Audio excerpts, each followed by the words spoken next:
Aksyon Radio! Aksyon Radio!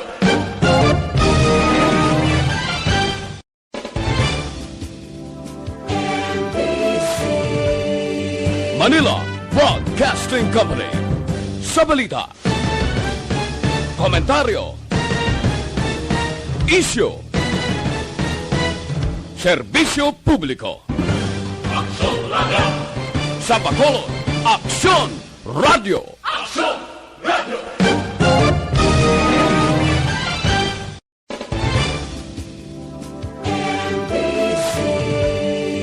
Manila Broadcasting Company. Sa balita, komentaryo, isyu, serbisyo publiko. Aksyon Radio! Sa Bacolod, Aksyon Radio! Aksyon Radio!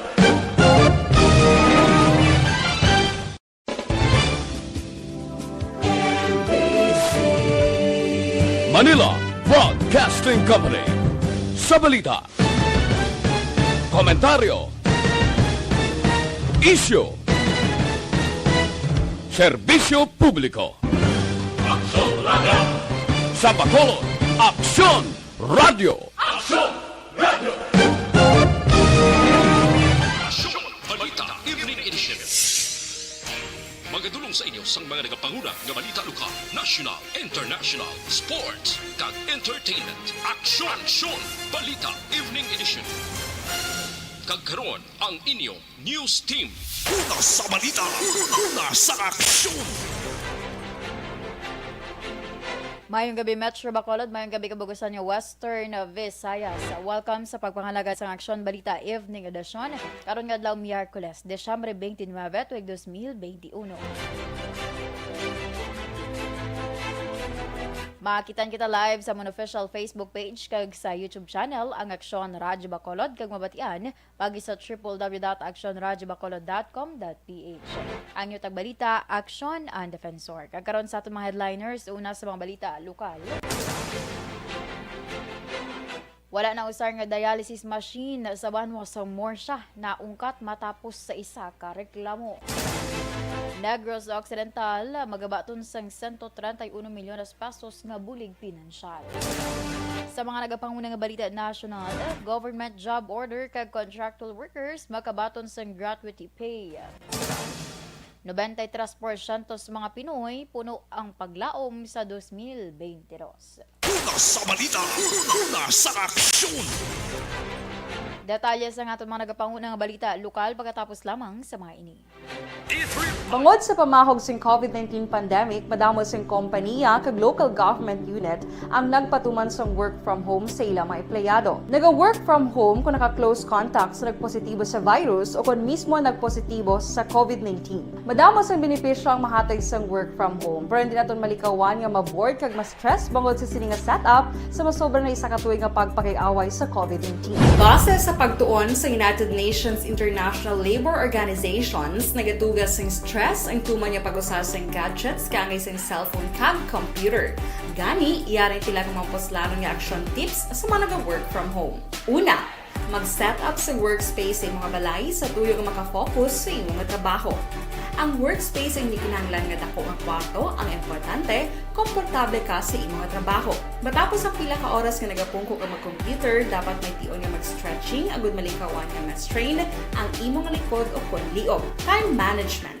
Maghimo sa imong time schedule kag mga talapuson nga trabaho para mangin organisado. Magkaon sa husto nga tion, labi na ang pamahaw kag pilion mang pagkaon nga maka-boost sa imong memory, concentration kag alertness kaangay sang pumpkin seeds kag dark chocolate. Kung mayara sa mga online meetings, advance nga ipahibalo sa imong mga upod sa balay, agud malikawan ang mga disturbo. Ang pigaw nga internet connection ang makatugas sa stress, gani ipreparar ang backup kaangay sa ibang network na may maayong signal para sa mobile data.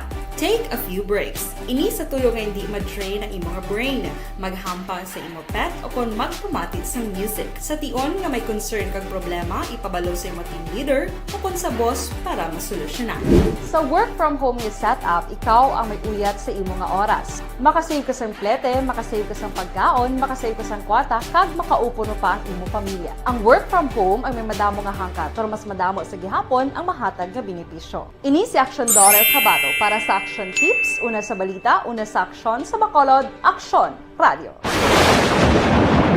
Ang elementary nga evacuation center na concern din baha man. Uy. Kaya Kaya tumakami nga tinagaman apat evacuation kumansaka ang tubig. Actually, ikaw po sa Medyo mataas na ang tubig, so ginaulat nato nga traffic para nga ng traffic to or nag-traffic dito sa sulod ang Mang continuous rin ang nag-isang sa factor sa pagsaka sa sining tubig sa subong.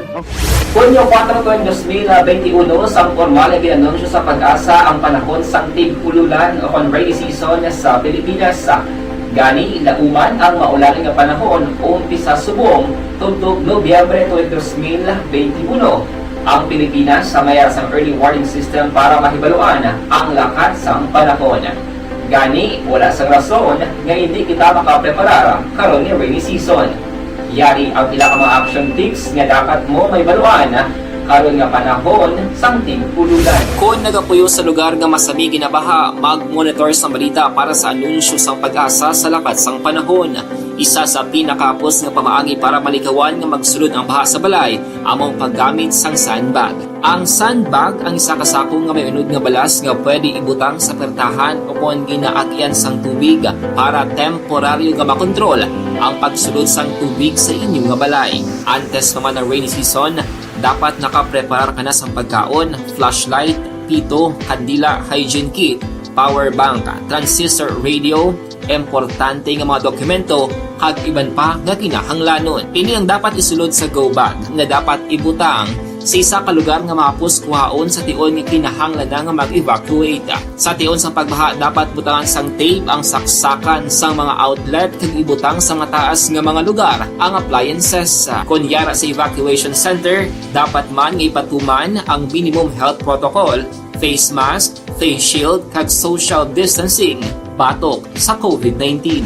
Sa panahon sa tig-ululan, dapat man proteksyonan ang ikaayong lawas batok sa nila ka mga masakit, kang isang dengue, leptospirosis, cholera, typhoid fever, hepatitis A, influenza, kag iban pa. Nagpanugyan man ang DOH kay pabili ng proper hygiene kay pag-inom sang limpyo nga tubig. Lutuon sang husto ang pagkaon para malikawan ang contamination. Maghugas sang kamot antes kag pagkatapos ang kaon kag matapos nga mag-usar sang banyo. Likawan man ang paglangoy o kon pagtubog sa baha. Kini sa Action Dale Salazar para sa Action Tips nga nagapahanundong nga maghalong sa tanan nga tion. Say everyone, ako balik si Defensor of Aksyon Radio Bacolod. Kag subong sa 5 years na ako nga nagatrabaho for Aksyon. And nagapasalamat ako syempre sa management sang sining ako nga trabahuan bangod sa ilang paghatagban bulig sa akon agud nga mas nga mapa-improve ang akon iyang ikasarang sa patag sa paghambal sa kahanginan kag syempre sa mga pagpakita pagid sang abilidad ko hindi lamang sa mikropono kundi pati man sa field. Sa liwat, madamo nga salamat Aksyon na Radyo Bacolod kag syempre sa amon man nga station manager. Una sa aksyon!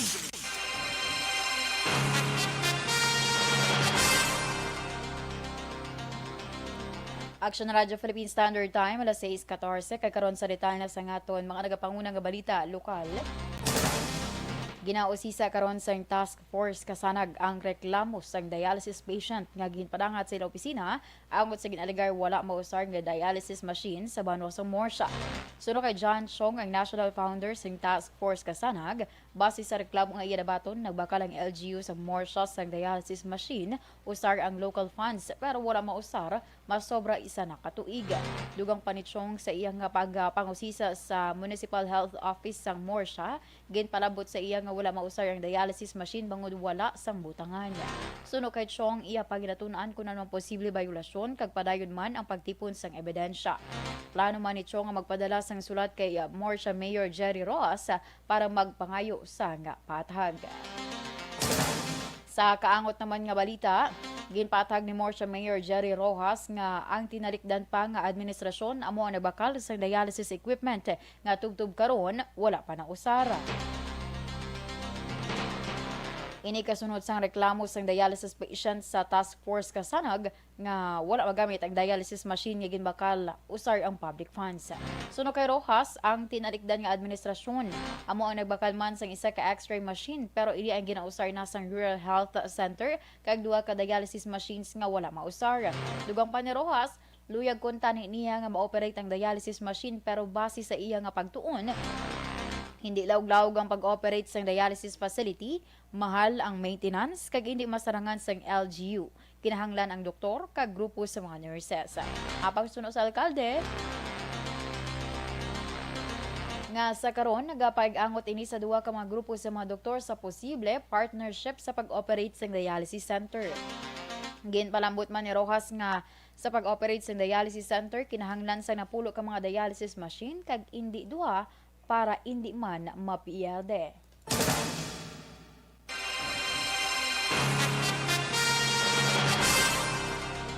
Sa dugang nga balita lokal, 131 milyones pesos nga bulig pinansyal ang ginbaton sa gobyerno nasyonal sa na gobyerno probinsyal sa Negros Occidental para sa mga nahalitan sa Bagyo Odette. Suno kay Governor Bong Lacson, 90 milyones pesos ang halin sa National Housing Authority kun NHA para sa building materials, kag 41 milyones pesos naman halin sa Bureau of Treasury. Suno sa gobernador, ang sangguniang panlalawigan amo ang maghatag sa iya sang otoridad agud makaperma sang Memorandum of Agreement sa tunga sang NHA kag gobyerno probinsyal. Dugang panilagson ila pag ginahulat kung ano ang pagsulundan angod sa paggasto sa 41 milyones pesos halin sa Bureau of Treasury. Nagligid nga si Bana sa ginrelease ng Department of Budget and Management o DBM ang inisyal nga 1 billion na pesos para sa mga LGUs nga nahalitan sa Bagyo Odette. Ang total funding requirement ang halin sa fiscal year 2021 contingent fund ag direkta ini nga i-release sang Bureau of Treasury sa concerned LGUs paagiman sa ilang authorized government servicing banks. Halit sang kalamidad kag COVID-19, ini ang ginpalayag ni Governor Bong Lacson nga mga pagpanghangkat nga ginatubang sa Negros Occidental sa tuig 2021. Suno sa gobernador nga sa unang nga bahin sang tuig, nagluntad ang lapnagon nga baha sa ikatatlo nga distrito samtang dako naman nga kahalitan ang gintugas sang Bagyo Odette sa katapusan nga bahin sang tuig sa ika-6 nga distrito sang probinsya. Magluwas sini na apektuhan man ang Negros Occidental sa halit sang COVID-19. Apang lubos ang pagpasalamat sa gobernador, magunatinguan sa gihapon sang gobyerno probinsyal nga maaktuhan ang mga kinahanglanon nga bulig. Iya pa nga ginapanawagan sa mga Negrosanon nga mangin vigilante kag padayunon ang paghalong sa pagsulod sa tuig 2022 bangod sa COVID-19 Omicron variant.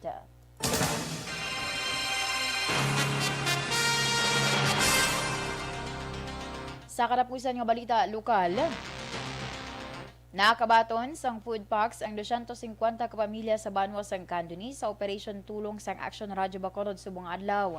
Ang Aksyon Radyo Bacolod ang naglunsar sang Operation Tulong Task Force pagiman sa pagbaton sa mga relief goods, kangay sang canned goods, noodles, kanton, bugas, hygiene kits kag iban pa agud ihatag sa mga biktima sa naglaslas ang Bagyo Odette. Pagi sa ginpahulam nga 6-wheeler truck kag personal sang LBC, nadulong sang Aksyon Radyo ang natipon yung mga relief packs nga gindonar sa pila ka mga concerned citizens kag may naghatag man sang kwarta nga amo naman ang ginbakal sa iban pa nga mga kinahanglanon.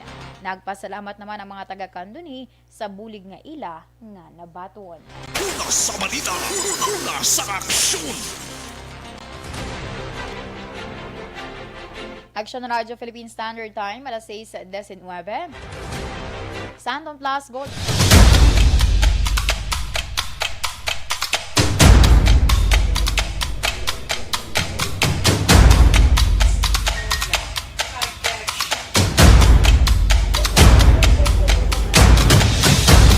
Isa kadako nga pagpanghangkat sa kabuhi sang kada persona ang ipabilin ang iya panindugan sa kabuhi. Bangod sa mga pagtilaw, kabudlayan, kapigaduhon, kag krisis. Madamo ang nagbuya sang ila panindugan sa kabuhi. Tama na! Parang awan niyo na!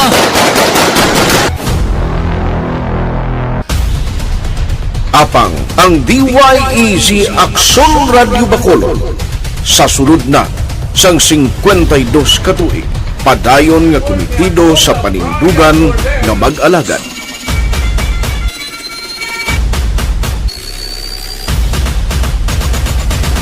Aksyon Radio Bacolod 52 katuig na nga mabinungahon sa pagtuman sang panindugan nga magdulong sang matuod nga serbisyo publiko, balita kag kalingawan sa radyo.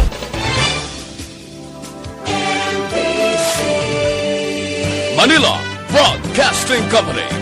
Sa balita, komentaryo, isyu, serbisyo publiko. Aksyon Radio! Sa Bacolod, Aksyon Radio! Aksyon Radio!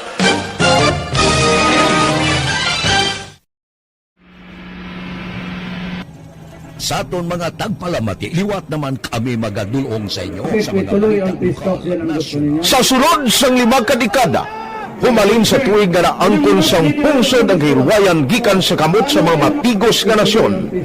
Kita sa gihapon ang nagaugyon, kahapon subong kag sa palaabuton.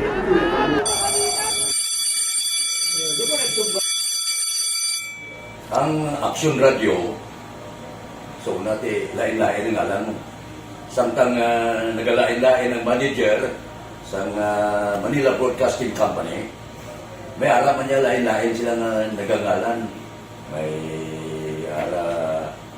ngalangan nila. Basta ang naluyagan sa manager ya, ingalan niya na. Nag-una ini siya nakilala dito sa La Carlota. Pagkatapos, yung sa ilo dito sa Bacolod, amo na nagtulukaw na ang nagkalain-lain ng mga manager, Boy Robles, ara si Conipo, naging manager, sila ni Hanggayo, si Johnny Bere, si JJ Ocampo, kag subong si Miss Nuna Di Maala Magbanwa. Ang sadto magamay nga community radio station ang ginpasira matapos nagpanindugan nga ipalapnag ang kamatuoran kag buligan nga mauntat ang pagpamigos sa katawhan. Ang DYEZ actually, Aksyon Radio, karon sa una nag-start din siya as a music station. No? This is the first music station within the Ciudad sa Bacolod. No? When it was launched in 1969, it was a music station pero dito nakilala to damo din yung mga sikat na DJ at that time. No? Sa 1986 or 87, ang Aksyon Radio, because of the entry sa mga FM stations, nag-amat-amat na nag-decide to transform itself into a news and public affairs station. No? That's why yung domain na naman-amat ang namisulod. Ako started as a news writer. So, dito na nag-start sa mga 86-87 ang news and public affairs sa Aksyon Radio Bacolod. No? Kag baptism of fire to my part because the year nga nagsulod ko ito kadagdamo ko dito at that time. No, Chimpo ni Presidente Aquino upon assumption into office pagkatapos ng EDSA Revolution. So, nagtatapos isang nagtamog dito. No? So, that's how Aksyon Radio started as a music station and later as a news and public affairs station.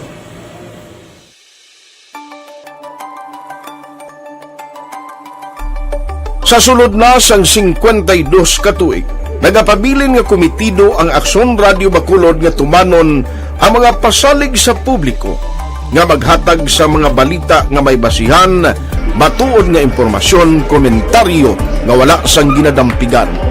Lapnagon nga serbisyo publiko kag batas nga talakayan sa kahanginan. Because as a reporter, it is always our commitment to be honest, especially sa paghatag sa impormasyon sa mga tao kay man kalabanan sa mga tao subong ang naga-rely gid or salin sa huna ang mga tao naga-rely gid sa impormasyon na ginahatag sa mga media people. So that is my commitment nga mangin tampad sa serbisyo. Ang balita nga mabatian sa DYEZ Aksyon Radio Bacolod ang nagaagi sa maidid nga pag-usisa kag pagtipon sang impormasyon. Lamang masiguro Gaang mabaton nga impormasyon sa publiko ang matuod kag wala sang may ginapasino. Ginahimo sa Aksyon Radio ang pagbalita, gina-follow up, ginakadtuan personal para mahibaluan kung anano ang kaundan sang balita, kung matuod kag hindi nga balita. Dira mahibaluan sa among nga mga tagpalamati ang factual kag may basihan nga balita para sa aton sini nga mga kaaksyon. Sa piyak sa amat-amat nga pag-init sang away sa politika. Eto po, tatandaan nyo, kasi itataga po natin ito sa bato. The last man standing is a woman. Padayon nga nagapanindugan ang Aksyon Radyo Bacolod nga pata sa pagdala sang balita. Ginhawat ang himo sa mga health protocols. You cannot treat Bacolod as an island. It is part of Negros Occidental. It is part of Negros Island and it's part of the Philippines. Ang problema kita. So let us avoid something like that again. Kinahanglan maapilar ko sa gihapon sa inyo sa pagsunod strictly sa aton mga health protocols. Masobra na 5 kadekada, wala na ikuan ang pangalan sang DYEZ. Aksyon Radyo Bacolod, kag padayon nga ginasaligan sang minilyon nga tagpalamati sa isla sang Negros. So ako as a member sa Aksyon Radio family, that's been my principle ever since. No? Kaya kinanglan ang mga informasyon nga ato ginapagawa sa tao are credible and legitimate. No? Kaya muna ato main responsibility as a broadcaster. No? Kaya ang ato responsibility is to inform, to educate, and to entertain. Now, parang mahimo na ito rin we should be very credible and magpagawa lang sa mga legitimate na mga information. That is why ang Aksyon Radio ever since nag-aaway, kasi sila tawag ng fake news lang because we want to give credible information, truthful information sa aton nga mga listeners. So that is our commitment sa aton nga mga listeners nga we will serve you in the most credible manner kag pinaka-legitimate nga mga information. Sa balita, Aksyon! Life extension vitamin. Do not just throw away questions and statements. Kasma ng aton sining Facebook page pagiya sa Aksyon Radio. Ladies and gentlemen, this is Aksyon Radio Bacolod. Aksyon Radio Bacolod, number 1! Nagpanguna ang Aksyon Radio Bacolod sa pinakaulihing survey sang Nielsen nga kakuha sang commanding radio station share Naman sa pag-inom sang para sa fourth quarter sang tuig 2020. Kami nagapasalamat sa aton mga kaaksyon sa padayon nga pagsalig kag pagsuporta. DYEZ Aksyon Radio Bacolod, number 1 with 40.10% radio station share. Number 2, Bombo Radio, 38.70%. Number 3, RMN Bacolod, 14.50%. Aksyon Radio Bacolod, number 1. During this crisis, the result of the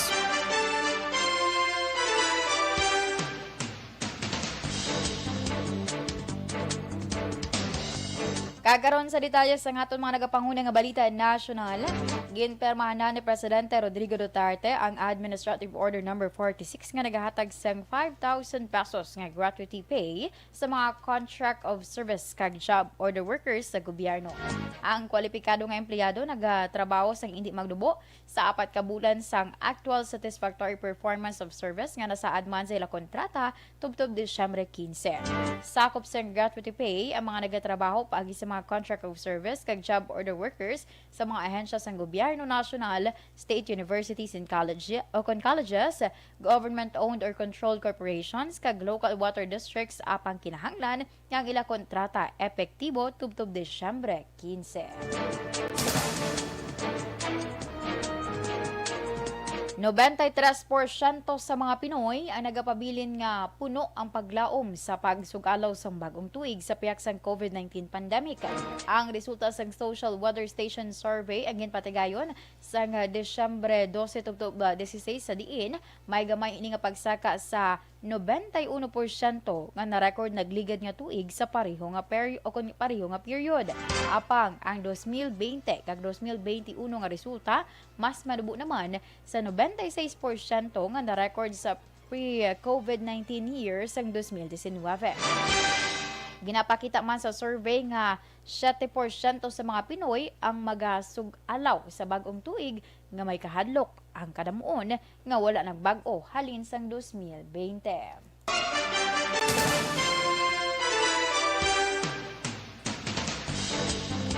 Aksyon Radio Philippine Standard Time, alas 6:30. Naanawagan si Manila Mayor Esco Moreno Dumagoso nga ipadayon ng pagsunod sang physical distancing kag tanan nga health and safety guidelines agud mapunggan ang paglaptas sang COVID-19 sa syudad. Ginhimo ni Dumagoso ang panawagan kasunod sang granular lockdown nga ginpatuman sa 3 ka barangay sa Manila nga na-monitor ang gamay nga pagsaka sa kasuman sang COVID-19 sang weekend. Una ginanunsyo sang DOH nga ang National Capital Region kag iban pa nga rehiyon sa Pilipinas ang mag-apabilin sa Alert Level 2 status halin Disyembre 16 tubtob 31. Una sa balita, una sa aksyon. Inyo ginpamatian nakabugasan nga detalye sa aton mga natipon nga mga balita. Diri lamang sa Aksyon Balita Evening Edition karong adlaw Miyerkules, Disyembre 29, tuig 2021. Sa liwat ang inyong balita, Aksyon ang Defensor. Mga ka-aksyon, sa rin ka man sa Pinas, labuton ka sang amon balita kag serbisyo. Sama-sama tayo, Pilipino. Una sa balita, una sa Aksyon, sa Bacolod, Aksyon Radio.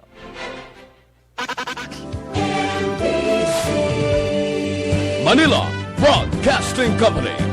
Sa balita, komentaryo, isyu, serbisyo publiko. Aksyon Radio. Sa Bacolod,